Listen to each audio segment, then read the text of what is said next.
বিয়ের পূর্বে কোনো মেয়ের গায়ে হাত দিবি না ভাই আমার, খবরদার। বিয়ের পূর্বে কোনো মেয়ের সাথে কথা বলবি না, খবরদার। তোর যোগ্যতা নেই ওর সাথে কথা বলার। তুই কে রে? বামন হয়ে চাঁদের দিকে হাত বাড়াবি না।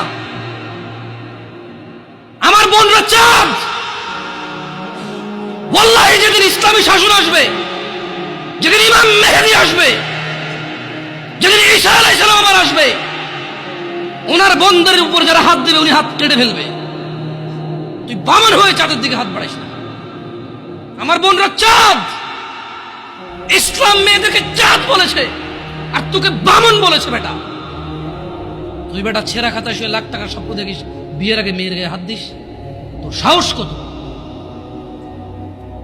তোর সাহস কত? তুই জানিস না মুহাম্মদ সাল্লাল্লাহু আলাইহি সাল্লাম বলছে নেক স্ত্রী দুনিয়াতে যা আছে ওর চেয়ে বেশি উত্তম। তুই কি করে ওর গায়ে হাত দিস বিয়ের আগে?